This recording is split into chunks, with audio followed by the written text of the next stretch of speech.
Daniel Audon-Hurel, donc je suis le copropriétaire avec Aurélie Hurel-Michelet, mon épouse, de ce lieu que nous avons acquis en 2014. Notre-Dame du Temple, une ancienne chapelle d'une congrégation de religieuses franciscaines fondée à la fin du XIXe siècle. Une chapelle qui était en fort mauvais état depuis un certain nombre d'années. Nous avons donc paré au plus pressé avec le soutien de la Fondation du patrimoine une première fois, c'est-à-dire la restauration des toitures, puis une première restauration de la voûte. Et puis nous en venons, au bout de 10 ans maintenant, à la restauration des vitraux, à l'ensemble des vitraux, toujours avec le soutien de la Fondation du patrimoine, mais dans un contexte un peu différent, puisque maintenant, nous avons une association qui, elle, est aussi dédiée à la valorisation du lieu, à la valorisation culturelle du lieu et qui peut participer à la restauration de certains éléments de cette chapelle. Donc nous commençons la série des vitraux par la verrière zénitale, parce que cette verrière zénitale était la plus endommagée, tout simplement.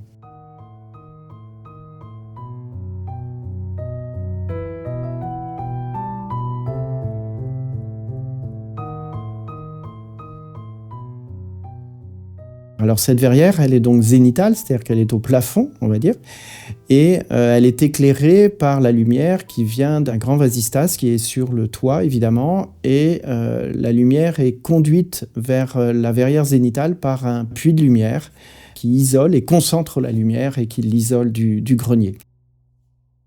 Alors la verrière, elle fait à peu près 2 mètres de long sur 1 mètre de large. Elle n'est pas en un seul tenant, bien sûr. C'est en fait 6 panneaux fixés sur une armature en métal. Donc il fallait commencer par ouvrir ce puits de lumière qui avait une toute petite trappe, et donc il fallait agrandir la trappe de manière à pouvoir par la suite entrer véritablement et démonter le vitrail. Dans un premier temps, on a protégé le vitrail lui-même avec des planches de polystyrène très légères, de manière à éviter plus de dégradation si des morceaux de plâtre, etc., de briques tombaient sur le vitrail.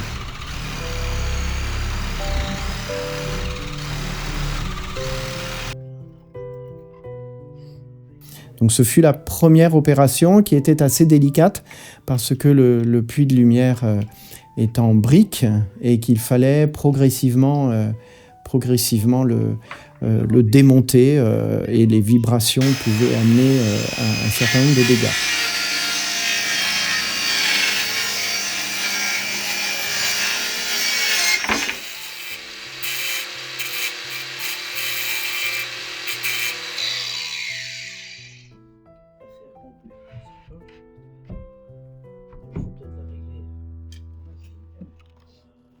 Moi, je suis Cyril Deschamps.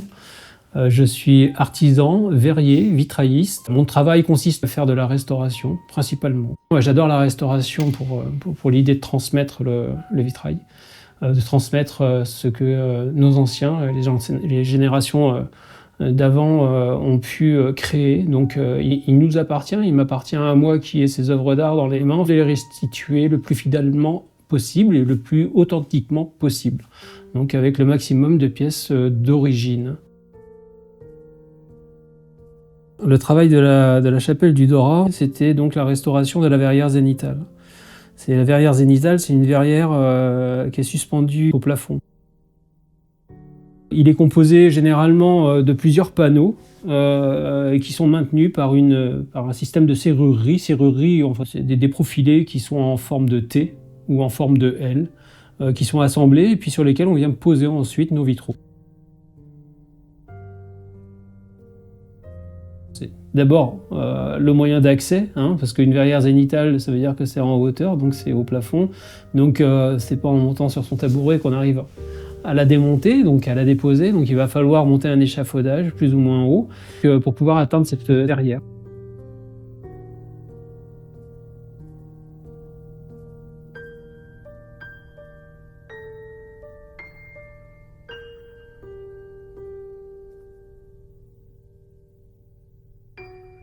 La première chose qu'on va faire, c'est la numérotation des panneaux. Ils ont un sens, donc c'est pas une fois qu'on les a déposés qu'il faut se poser la question de savoir où est-ce qu'ils vont. Et ensuite, je me suis fait un plan qu'on peut voir, qui était scotché en fin de compte sur le panneau. Faut savoir que même s'ils se ressemblent, des fois, ça peut varier de 2 mm, 3 mm, et puis ça peut vraiment gêner la repose derrière. Une fois qu'on a atteint la verrière, ça va être de commencer à déjà protéger les morceaux de verre, suivant s'ils sont cassés ou pas.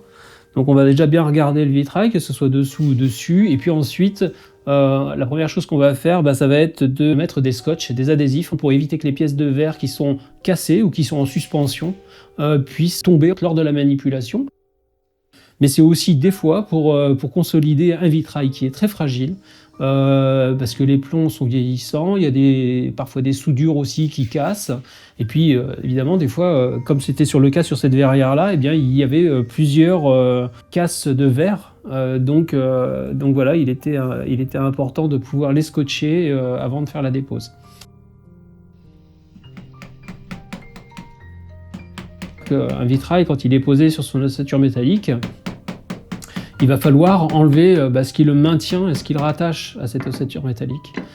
Ces 6 panneaux ont été mastiqués en périphérie pour pouvoir justement le maintenir à son emplacement et l'étanchéifier aussi. Là, le mastic il s'enlève, marteau, et puis avec des outils traditionnels. De toute façon, tous nos outils sont très traditionnels.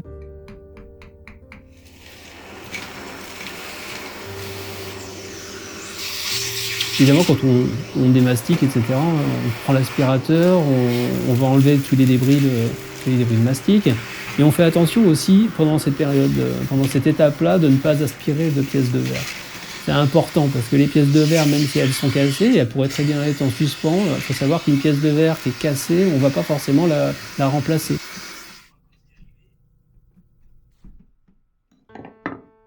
Une fois qu'on a enlevé tous ces mastiques en périphérie, alors on procède panneau par panneau, parce que là en plus on est sur une verrière. Il y avait une trappe d'accès qui donnait dans le grenier, donc je suis aussi passé, je me suis aidé en fin de compte de mon échafaudage et aussi pour le premier panneau de la trappe qu'il y avait donc dans le puits de lumière, et donc il m'a permis moi de pouvoir, une fois enlevé le mastic, de pouvoir prendre le panneau et puis de pouvoir le sortir.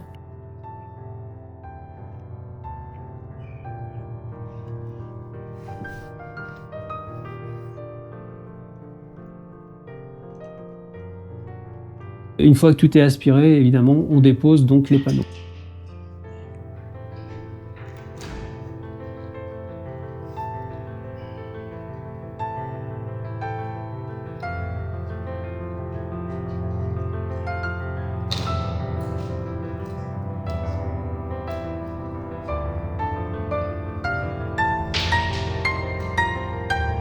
Une fois que les panneaux sont déposés et tous mis, on va tout simplement prendre les panneaux et les descendre un par un, et puis ensuite les poser en bas.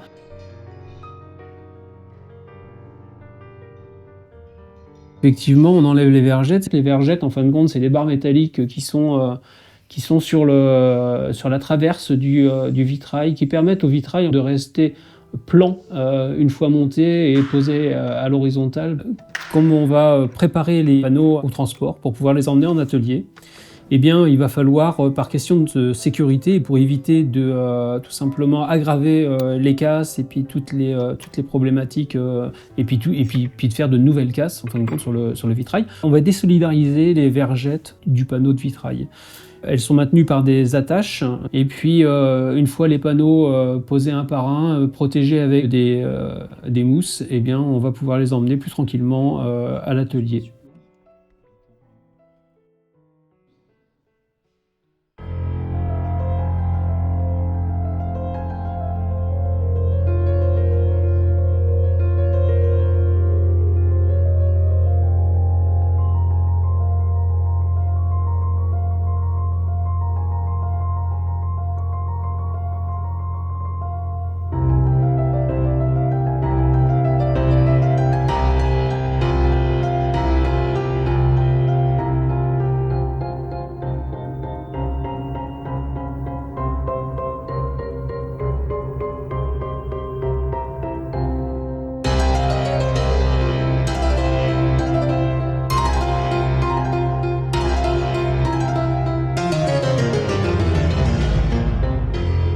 Une fois les panneaux en fin de compte arrivés à l'atelier, on va les déposer sur une table pour pouvoir les examiner, vérifier la numérotation, etc. Et puis faire un point sur chaque panneau.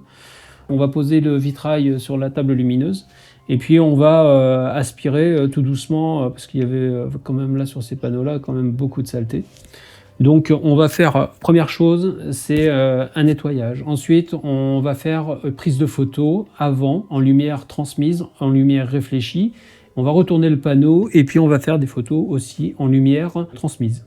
Donc pourquoi ces photos-là? Tout simplement parce que ça va être des indicateurs si dans le futur de la restauration par rapport à certaines questions que je pourrais me poser lors de la restauration, en fin de compte je vais pouvoir aussi avoir une trace de ce qu'il pouvait y avoir avant d'intervenir dessus. Là, j'ai pu voir, en fin de compte, en les observant, que le réseau de plomb n'était pas en mauvais état. Malgré quelques problématiques qui avaient dû aux casses, j'ai décidé de conserver les plombs qui font partie intégrale de l'œuvre, que le maître verrier d'Agran, donc l'atelier de Bordeaux, avait réalisé. Une fois que j'ai pris cette photo-là, je vais aller plus profondément dans le nettoyage. Et puis je vais aussi enlever les restants en fin de compte des attaches vergettes. Parce que quand j'ai enlevé les attaches vergettes, je les ai coupées afin de désolidariser les vergettes des attaches vergettes, du vitrail. Et du coup, il reste toujours des petits les soudures avec des bouts d'attaches vergettes. Une fois qu'on a enlevé les attaches vergettes, on va procéder à la solidification du vitrail. C'est-à-dire que comme on va le manipuler, il y a des endroits où il y a des cases de plomb, donc il en manque des morceaux aussi en périphérie, etc. Donc on va s'assurer que le panneau, en fin de compte, est facilement manipulable et qu'il n'y a plus de risque que le vitrail se disloque en cours de manipulation.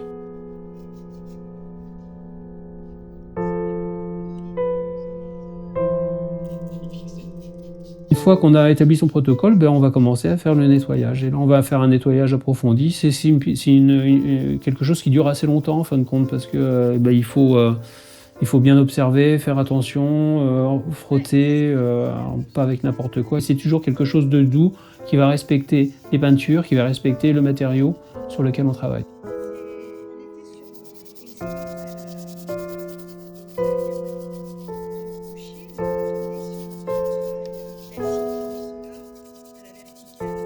Une fois qu'on a fait son nettoyage des deux côtés, on va faire le changement des pièces de verre. Et donc on va faire des dépiquages, des repiquages. Moi j'ai décidé de conserver les plombs. Donc je vais soulever les ailes de plomb, je vais couper les angles de soudure, etc. Et puis de façon à pouvoir sortir ma pièce de verre. Et puis soit si elle est entière et juste fêlée, on va la recoller.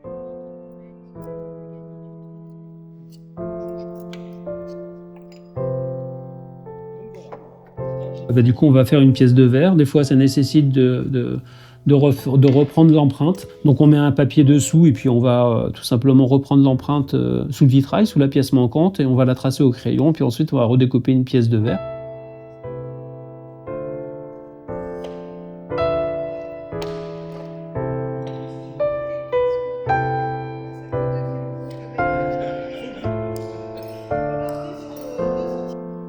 Et puis parfois restituer donc de la peinture.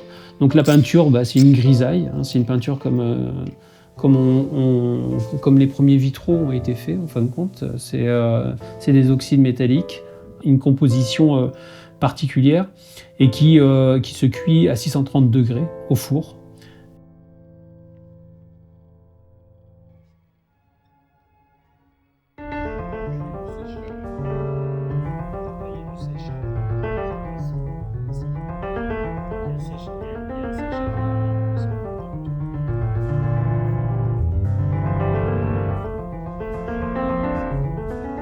Voilà, une fois que la peinture est faite et restituée, on va tout simplement réinsérer la pièce de verre à son emplacement d'origine.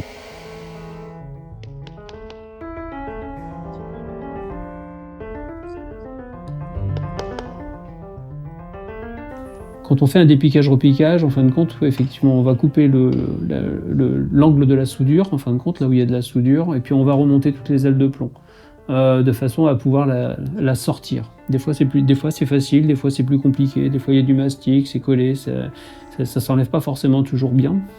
Et puis une fois qu'on a refait sa pièce de verre, et bien en fin de compte on va la réinsérer à l'intérieur, et là on va rabattre toutes les pièces, toutes les ailes en fin de compte, des plombs, on va les rabattre, jusque les soudures aussi qu'on aura relevées, et bien on va aussi les rabattre sur le verre qu'on vient de réinsérer.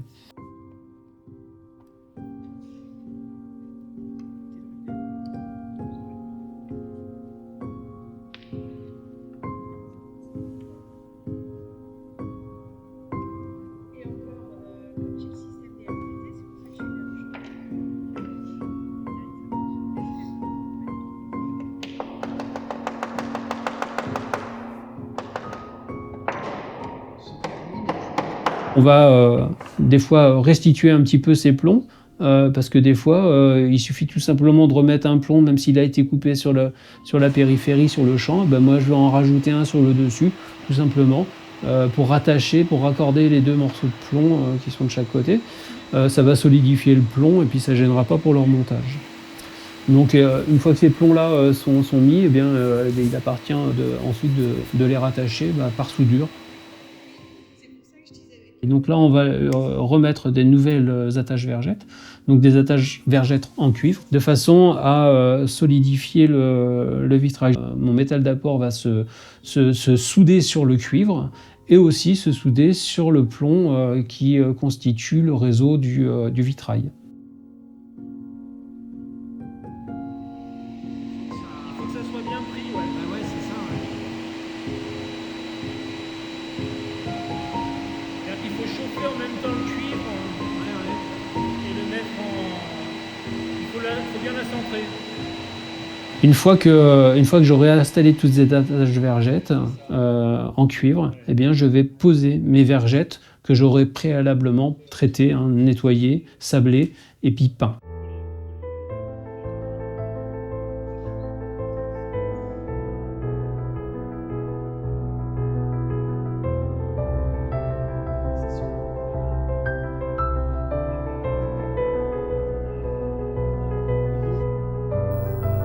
Avant de faire le transport, je suis venu en fin de compte 2 fois pour faire la peinture, gratter la serrurerie qui est en place, qui ne pouvait pas être déposée, et que j'ai peint sur 2 couches avec une peinture fer.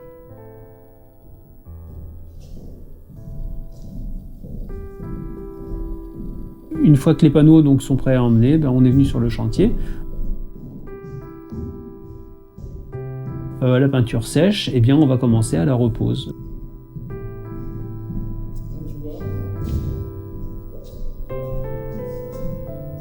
La repose, en fin de compte, eh bien, reste assez facile.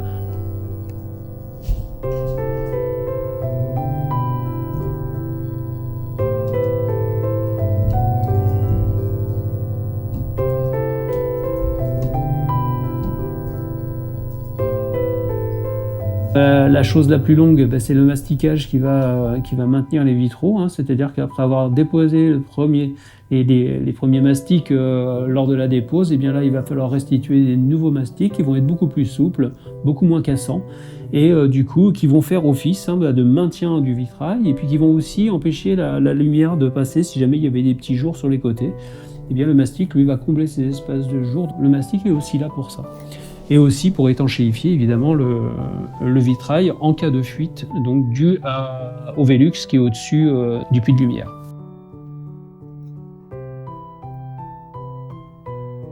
Voilà l'ensemble pour la pose des 6 panneaux, il aura fallu à peu près une petite journée.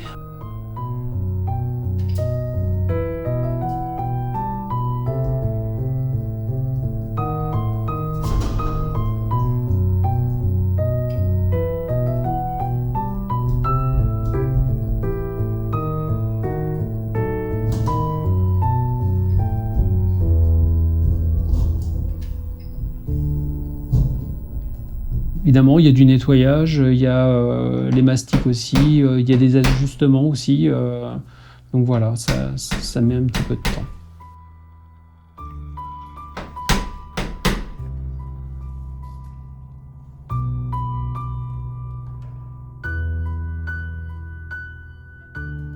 Donc 10 ans d'aventure, de restauration, une première phase avec la voûte, une deuxième phase maintenant très importante avec les vitraux, et tout cela grâce à nos adhérents, à nous-mêmes, à l'association, mais aussi à la Fondation du patrimoine qui nous soutient, qui soutient notre entreprise par des labels successifs et jusqu'à pour le lancement de la restauration des 11 vitraux, donc pour un label avec collecte publique, tout simplement, pour que nous puissions d'ici 2 ans restaurer l'ensemble de vitraux de la chapelle.